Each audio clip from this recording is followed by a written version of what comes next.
की खिदमत में ओपी शाकिर का आदाब। मैं बहुत शुक्रगुजार हूँ बंजारा बस्ती का, जिन्होंने आपके रूबरू होने का मौका फराहम किया है। मैं आपके लिए एक कहानी लेकर हाजिर हुआ हूँ। कहानी का उन्वान है कर्फ्यू।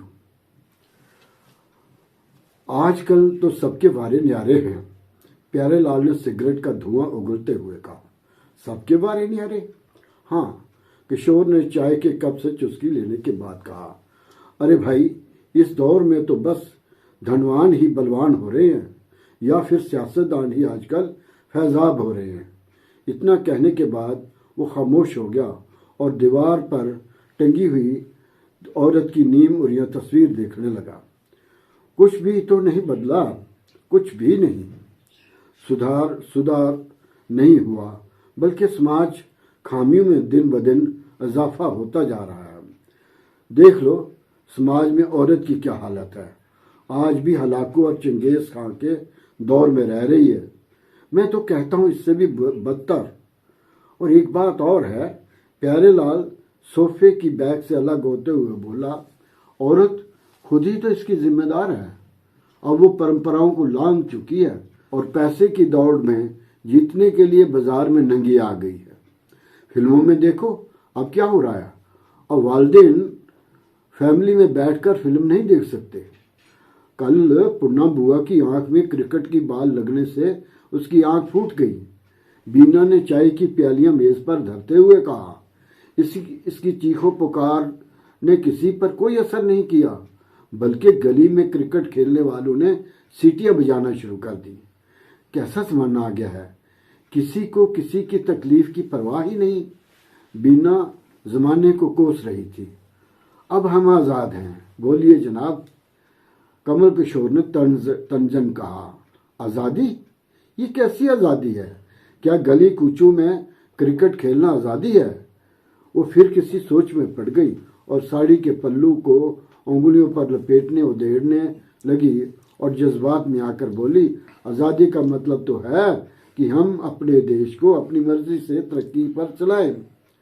कोई किसी पर तशद्दुद न करे, देश की तरक्की में सबका यकसा रोल हो। इतना कहकर बीना खामोश हो गए। और यहाँ हमारे देश में आज़ादी के मानी हैं तखरीबकारी, रिश्वतखोरी, गुंडागर्दी। कमल किशोर ने गहरी सांस छोड़ते हुए कहा। बात को जारी रखने की गरज से बोला, देश के तई अपने फर्ज को भूल कर हर बुरा आदमी नेता बनना चाहता है और हर बुरा नेता वजीर आजम बनना चाहता है। बाजारों की हालत देखो, फुटपाथ पे पैदल चलने वालों के लिए बने हुए हैं, लेकिन दुकानदारों की विरासत बन चुके हैं। और मवेशी सड़कों पर ऐसे फैले हुए हैं जैसे कोई जंगल की चरागाह हो। जंगल राज है, जंगल राज। मैं तो इस सिस्टम से तंग आ चुका हूँ, प्यारे लाल ने अपने ख्यालात का इजहार करते हुए कहा। लोग अपने हक हकूक से भली भांति वाकिफ है, मगर फर्ज के बाब को नहीं पढ़ते। दूसरों के खातर में कौन लाता है? आजकल सबको अपनी अपनी पड़ी है। लाठी और तलवार का दबदबा आज भी है। बुजुर्गों से सुना है चोर और बदमाश किसी किसी के इलाके में होते थे, लेकिन उनसे लोग नफरत करते थे। मगर आज तो घर घर चोर और बदमाश दनाते फिरते हैं। बदमाशी तो जैसे कोई डिग्री हो, जैसे सग्गा ने इतने कत्ल किए, इतनी दुकानें लूटी, इतनी लड़कियों की जिंदगी बर्बाद की। आजकल तो उसके अंदर 20 लड़के काम करते हैं। किसी की क्या मजाल जो मोहल्ले में बाहर से आकर कोई बदमाशी कर जाए। वो किसी को जिंदा नहीं जाने देता। कल ही धनी राम हंस कर सगा की डिग्रियों का बयान कर रहा था कि हर दुकानदार से 50 रुपए फरोटी मांगता है। जग्गा को MLA की पुष्ट पढ़ाई हासिल है, वो इसको कभी जेल नहीं जाने देता। तीनों जमाने के आजारों से परेशान महवे गुफ्तगू थे। बाहर शायद पुलिस स्पीकर के जरिए अनाउंस कर रही थी। तीनों कान लगाकर सुनने लगे। कर्फ्यू में 3 घंटों की ढील दी गई है। अपनी ज़रूरियात की चीज़ें खरीद लें। 3 घंटे में भला कुछ खरीदा जा सकता है। 5 दिन के बाद कर्फ्यू ढील मिली। तीनों बातों का सिलसिला अधूरा छोड़कर बाजार जाने का प्रोग्राम बनाने लगे। किशोर को बीना ने जरूरियात की चीज़ों की लंबी चौड़ी फहरिस्त थमा दी और यही हालत प्यारेलाल की भी थी। मंगू किराने की दुकान पर देखते ही देखते भीड़ जमा हो गई। लोग भाग रहे थे, हर किसी को जल्दी थी। इतने पुलिस के 2 सिपाही पहुंच गए। कतार बनाओ, चलो चलो कतार बनाओ, बारी बारी सामान खरीदो। दुकान गली के एक सिरे पर थी, लेकिन कतार शैतान की आंत की तरह लंबी होती जा रही थी और किशोर के दरवाजे तक पहुंच गई। धीरे धीरे लोग आगे सरक रहे थे। कुछ लोग पुलिस के डर से कतार में खड़े थे, मगर चालाक और आंख दिखाने वाले ताकतवर फिर मंगू की जान पहचान के लोग अपना सामान लेकर जा रहे थे। किशोर अभी अपनी जगह से 10 कदम ही बड़ा होगा कि प्यारेलाल अपना सामान लेकर जा भी चुका था। उसने महसूस किया कि वो उससे नजर मिलाए बगैर निकल गया। किशोर एक मामूली मदरस था और प्यारेलाल रेवेन्यू में क्लर्क, जिसके हाथ साथ मंगू को हमेशा कोई ना कोई काम पड़ा रहता। बड़ी मुश्किल से किशोर कुमार दुकान के करीब पहुंचा ही था कि जीप का सायरन फिर सुनाई दिया। तब मंगू ने शटर गिरा दिया। जाओ भाई जाओ अपने अपने घरों को, कर्फ्यू फिर से नाफिज हो गया है। मगर किशोर मुंह लटकाए घर आ गया और अब वो प्यारेलाल के बारे में सोचने लगा। वो सोच ही रहा था कि एक आवाज़ ने उसे झंझोड़ दिया। आप जिंदगी में कुछ नहीं कर पाएंगे। मैं कुछ नहीं कर पाऊंगा। तुम सच कहती हो बीना, मैं कुछ नहीं कर पाऊंगा, क्योंकि मैं एक ऐसे डिपार्टमेंट में हूँ जो किसी का कुछ नहीं बिगाड़ सकता। तभी तो लोग, बहन भाई और दोस्त, दूसरे रिश्तेदार मेरी कोई अहमियत ही नहीं समझते। मेरे साथ सादा असर और सुख रखते हैं या फिर छोड़ चुके हैं। मगर दूसरे लोग ज़माना साजी से बदलने की साथ भाग रहे हैं। आप भी दौड़िए ना, किसने रोका है? आप भी ज़माने के साथ दौड़िए, आप क्यों पीछे है? ईश्वर ने सब कुछ ही दिया है, बीना ने तंजन कहा। ओहो बीना, ज़माने की तेज रफ्तार के साथ दौड़ने के लिए पाँव में चांदी के जूते चाहिए। वो हमारे पास है नहीं। ज़माना 2 ही आदमियों का साथ देता है।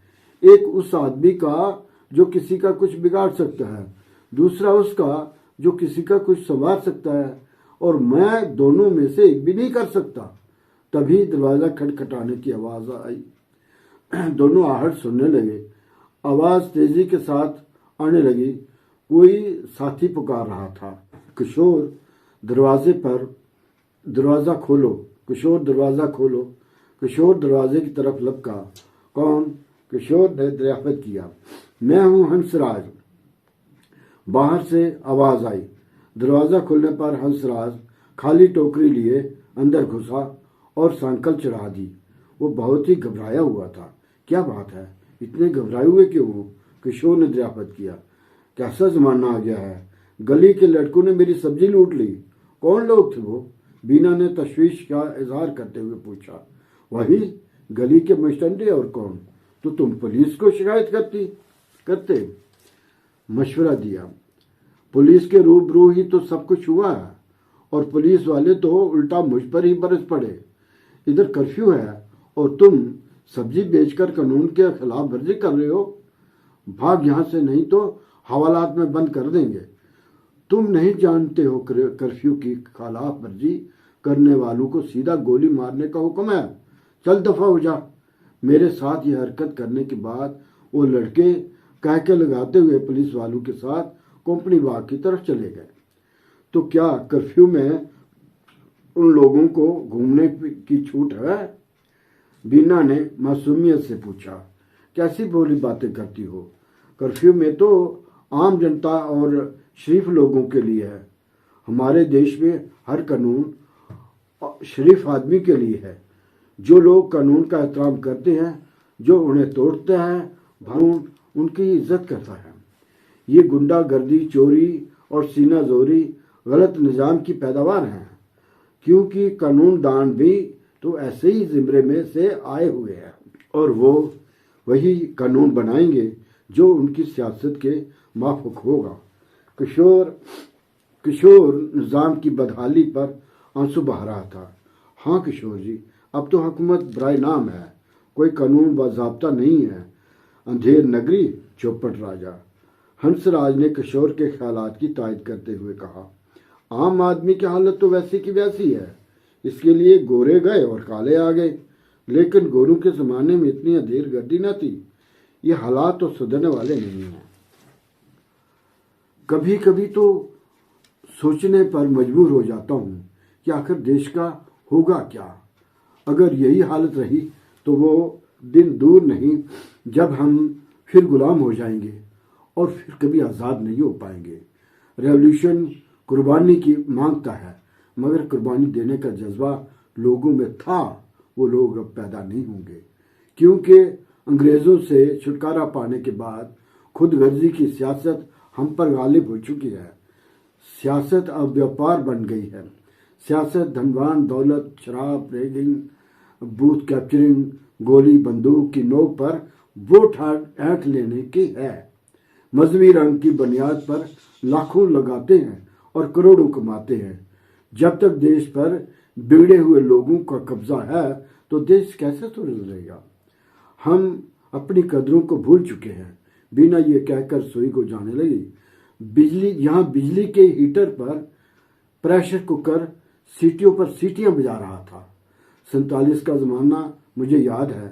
किशोर जुलूस निकलते थे, लोग नारे लगाते थे, गलियों कूचों से गुजरते थे।